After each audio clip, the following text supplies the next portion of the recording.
Same shit, different day. Tell you, boy. Hey, yo, the more things change, they stay the same. Don't get caught up, just stay in your lane when you're lost in the fame. Welcome back to another episode of PIL Podcast. Thanks for joining us. You got Maurice on this side, Kareem on the other side. Hey, life is pain. Just get used to it, baby. Now, today's topic, black and white. Racism in this country, currently with the political cycle we're going through, is a hot topic. It's a very big issue. No matter what race you are or what side of the fence you fall on as far as Democrat or Republican, who you're voting for, racism, as we've seen in the news with the rash of police shootings of unarmed black men and just the overall treatment of black people or brown people in this country. Kareem, what's your thoughts? I mean, it's a black and white is one thing. I think it's minority white, minority against white. I don't. You know, especially with this election, it has not only just been black and white. Honestly, with this election, black and white hasn't really been discussed that much. In the primaries, you had Black Lives Matter rising up, interrupting, which I disagreed with. I don't want to say I disagreed with it, but I disagreed with the fact that they were interrupting Democrats and not Republicans. They weren't showing up at Republican primary speakings and jumping up on stage and interrupting. Well, not publicly, but let me give you a stat. Let me give you a little story right here. Set the tone for you, right? Mm-hmm. The Republican presidential nominee, supported by white nationalists, including members of the Ku Klux Klan. African Americans were publicly protesting institutional racism, often enduring a backlash for their activism. 2 white people were seeking the presidency, and race was a constant and underlying issue, with black people fearing the police and whites feeling threatened by the potential power of African Americans. Guess what year that was? 1964. Right. Yeah. 2016 right now, and it's the same thing. Yeah, bro. Like, I mean, I read that and I was like, wow. You know, there's certain things that people say that people take very lightly, that is the God's honest truth. White nationalist organizations such as the KKK, they have taken off their robes and they put on business suits because they've realized that you can't be that type of racist that you can be back in the 1960s. I mean, it's true, but people say that and they're like, "Ooh, yo, that's knowledge." But in their mind, they're like, "That's not really that true. It's just gone." No, it's not. It's actually facts. You know what I mean? It's been proven before. There's been, politicians down south that have been found to be in, what's the name of it? Anonymous released a whole bunch of them, and it got ignored. It got glazed over. Nobody really saw it. It was like, I think 5 or 6 of them that they exposed. And it was actually true, but no one really cared about it. They glazed over it. So there's certain things like that get said that kind of get brushed under the rug. So you're not going to see your 1960s type of racism as much. Now, in 2016, the reason why I applaud Trump, and he's not doing it on purpose, and he's not trying to do it, trying to be righteous and trying to assist minorities in this country, but he's exposed these racists to now say, finally, yes, I could say what I really feel about, minorities taking my job, or how much I hate black people, or how much I hate Mexicans, or how much I hate Muslims.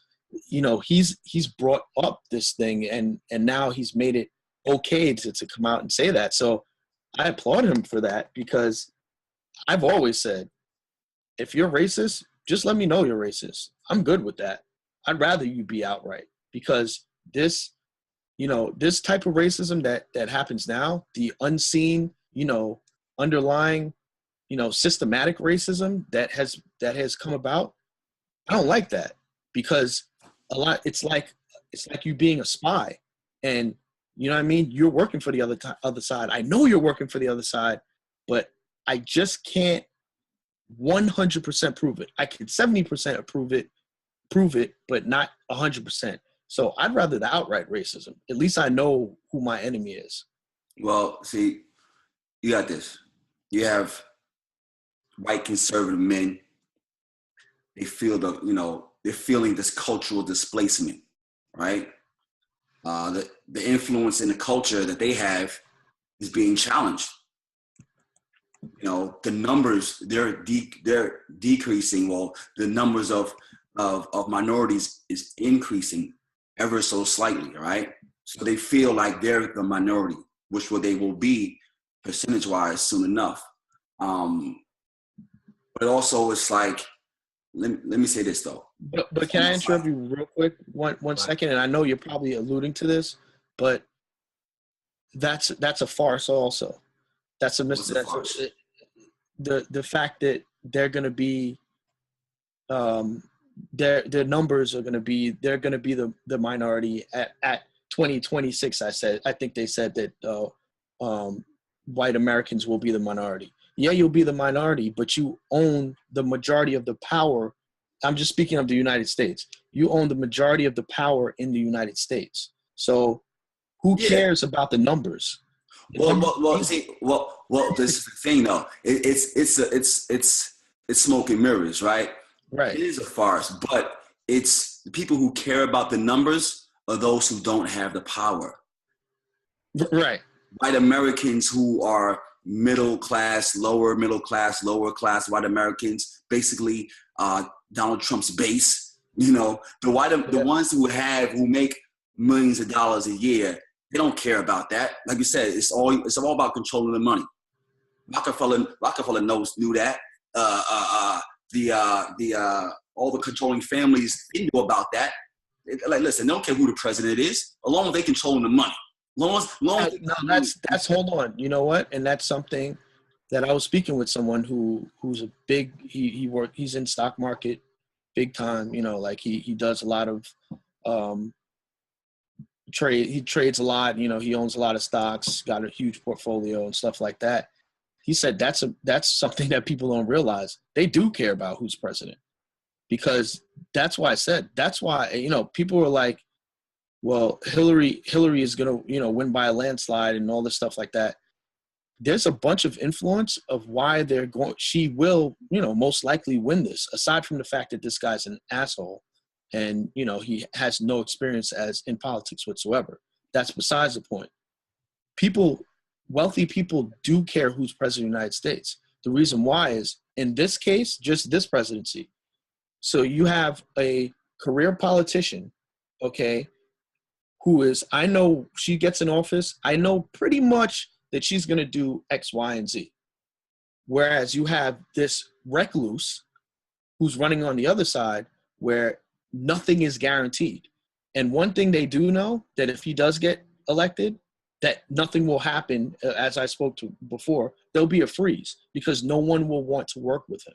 So they do care who's going to be president of the United States, because they know that if you have that, not person that they can control, but that for sure I can guarantee she's going to do this, this, and this.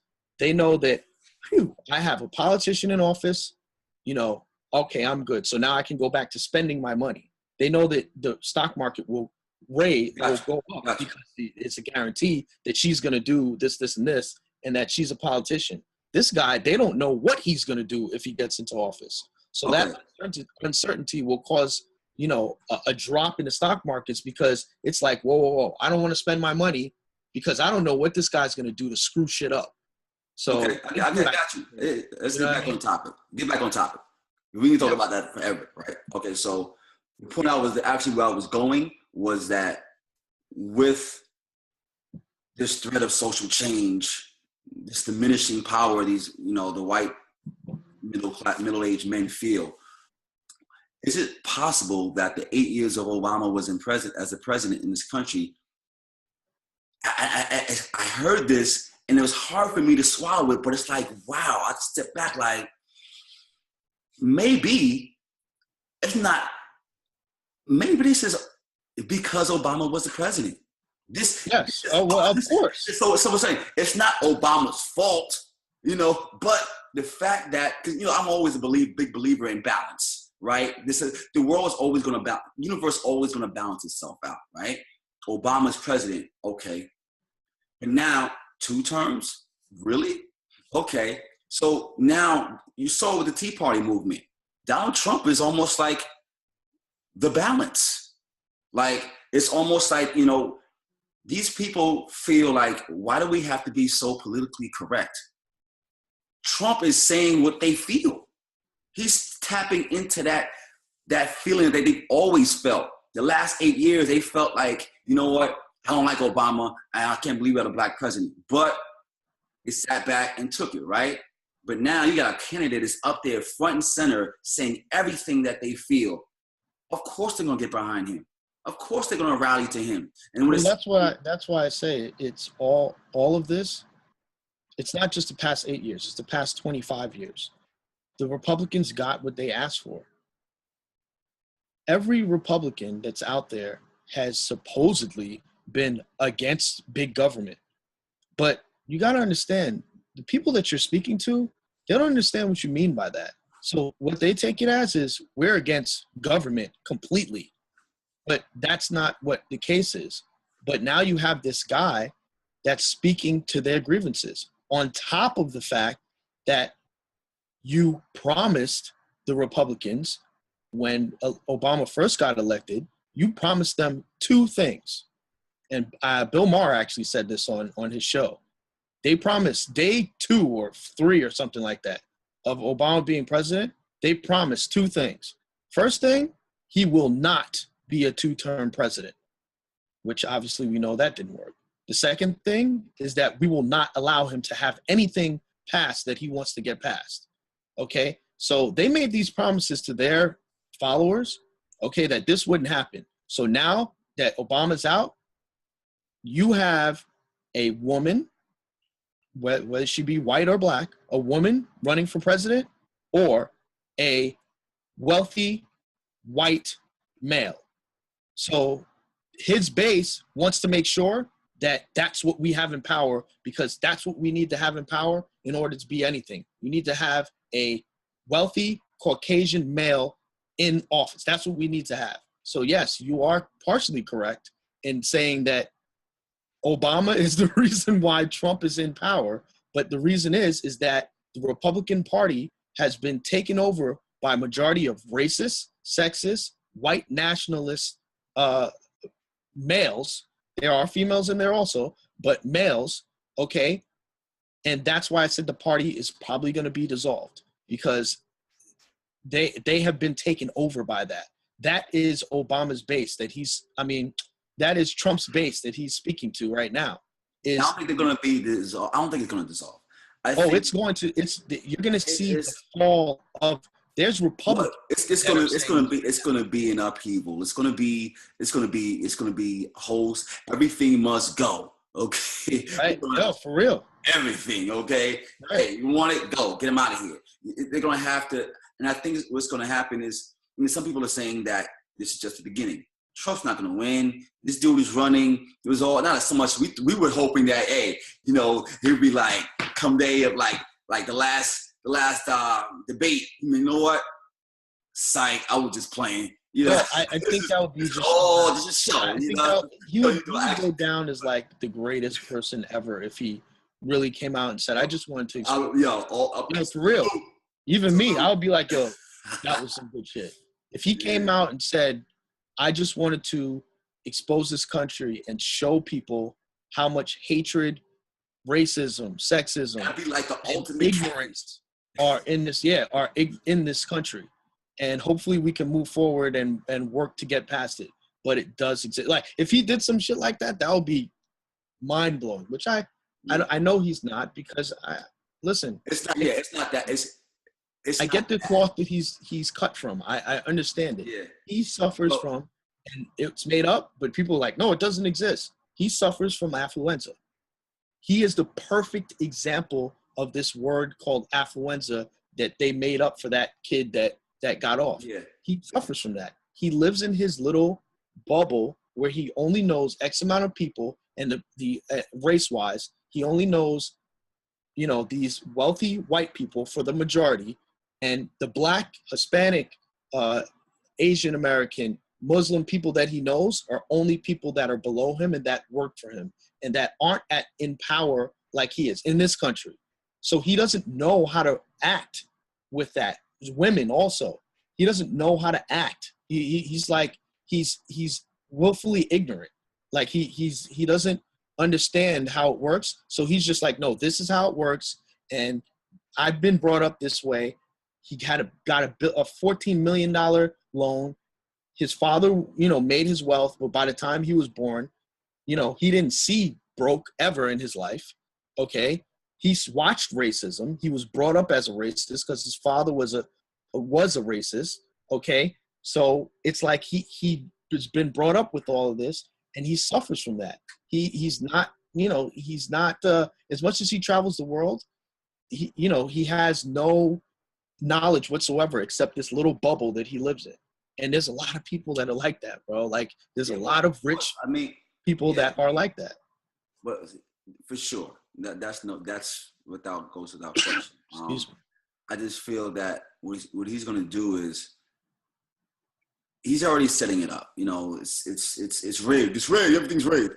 Right. You know, but so he knows he's going to lose, right?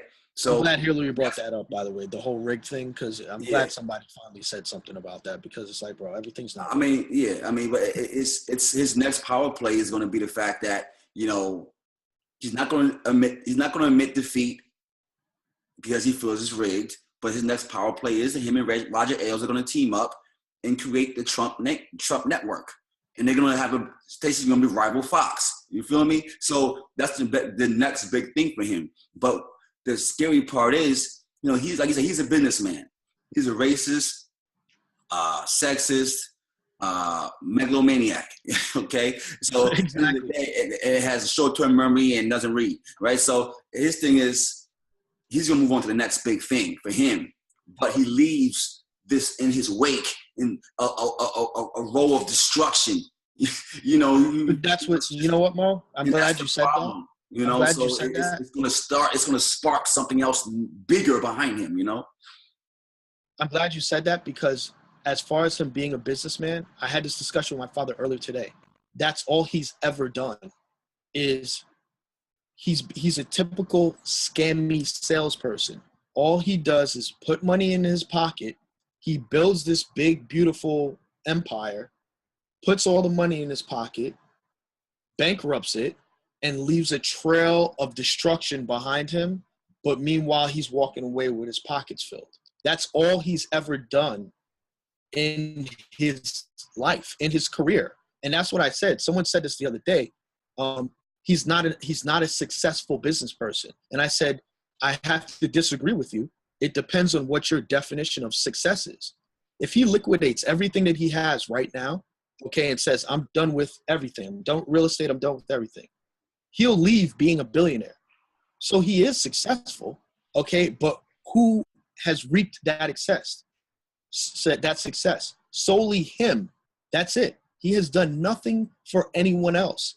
And like I said, he's left a trail of destroyed small businesses, left a trail of joblessness, of people losing their jobs. Yeah, we got you the jobs, but basically they were temporary jobs. So he isn't a successful business person. He's been bailed out multiple times. He has filed bankruptcy multiple times. And you have billionaires saying, you know, you have people who aren't billionaires saying, yeah, but every billionaire does that. Then you have billionaires saying, no, they don't. They may do it once in their lifetime. Well, yeah. This guy's done it like 6 times. I mean, we understand he's a complete train wreck, right? But, you know, he keeps falling on his feet, right? But what I'm going at is that what he leaves behind him, right, is not just a bunch of disgruntled employees and, you know, people who felt like they got sold a $3 bill. So what he's leaving now is a base that is racially motivated, to like, But it's hot. And they just, already were though. I mean, it's like a volcano, right? You have the caldera sitting there, right? It's a beautiful scene. Mountains, lush green grass, you know, and this big mountain in the background. But okay, yeah, it's a volcano, but every day that goes by, you're like, you keep forgetting it's a volcano. The more and more the days go by because it's so beautiful in the scene, right? But lo and behold, under that ground, you could see it, it's a big magma chamber down there, right? That's what racism is in this country. It's a magma chamber sitting up below a lush green field, right, in a mountain. So what he's doing right now is drilling a hole. Right, he's magma chamber, he's fracking underneath. Fracking. You know what I'm saying? Like, yeah, let me get this. Oh, yeah. You know, tapping into that. Then he's gonna like, oops, I'm out. So, you know. Yeah, it blows up, and then he's like, that top blows. But that's what I said. That's what, and once again, I think I don't remember if it was just one, but I haven't heard it at all. No one's bringing that up. Everyone is, and this is what I hate about politics. As much as these politicians want to say we care about the people, no, you don't, because this is one instance where I'll tell you that they don't. So obviously, the last debate, he said he wouldn't concede, this and that, blah, blah, blah, and said all that. Everybody's taking it as this. They're saying it's not political. It's not political. He's not being a gentleman. He's this and that. I don't care about any of that. What my point is that by you saying basically that this is rigged and that even if you lose, you still won't concede because you're going to think that it was a rigged system, what you're doing is pretty much inciting a riot. That's what you're doing, because you're going to walk away after you're done and say, okay, yeah, this was rigged and I lost, whatever. Okay, but my last words are, something was up, this was rigged. And you're going to leave, just like you said, you're going to leave. So basically what you just did is you put the final atom bomb inside of that volcano and just bounced. Because now you have a whole bunch of people, even if you don't really believe that it was rigged, you have a bunch of people that you said it was rigged, so you're baiting them into feeling that the system that they live in is not treating them fairly. So what's going to happen? There's going to be an uprising, and then you're inciting a riot on November 9th. That's what you're doing. Guess what, though? I can't believe I'm going to say this. I applaud him for it's like he's indirectly, not on purpose. Nothing. He's indirectly. Nothing he does is on purpose. Yeah, he's indirectly challenging people to pay attention to this system that we call our political process, right? And at the end of the day, I'll have to agree with him somewhat. Like, I'm not sure that it's rigged, but yeah, in some ways it probably is. You feel me? And even though he may say it's rigged because he doesn't want to admit defeat, but there's something wrong with this system. We've been saying it every 4 years that come up with the electoral process. And why is it this way? Why is it that way? What's up with the districts and the rezoning? And if we can turn this negative into a positive by reviewing what we're doing in this country and how we're electing our officials, right? But at the same time, though, my problem is that volcano he's going to set off. I mean, I can accept the challenge to the political process. I can accept that, right? And because it's going to create some dialogue and possibly people are going to be like, you know what? Maybe we should, it may help the third party, the Green Party grow, right? So whatever. But my problem is this race issue. That issue, you got the dude, McVeigh, who blew up the building in Oklahoma City. He left. He was hoping for a race war. Hoping by his actions he was going to create a race war, right? By this dude, Donald Trump, not separating himself from David Duke or, then white nationalists. I mean, he is pretty much feeding that base, right? So it's like when he leaves, what are they going to do now, right? They're already hopped up. It's almost like back in the days when you had that, that mob mentality. And they go, you know what? The white men sit around drinking and, you know what? Let's go downtown, Cletus. We going to grab that nigga out the jailhouse. We're going to hang him up. You know what I'm saying? That's how they feel right now. Like they feel hopped up. Like, yeah, they all ready to go and do something. So he going to get them all juiced up and just walk away. Now what? What are we gonna be doing now? There's nothing you can do. Hey, yo, the more things change, they stay the same. Don't get caught up, to stay in your lane. When you're lost in the fame, and it starts to rain, hold your head up, it's part of the game. Yo, the more things change,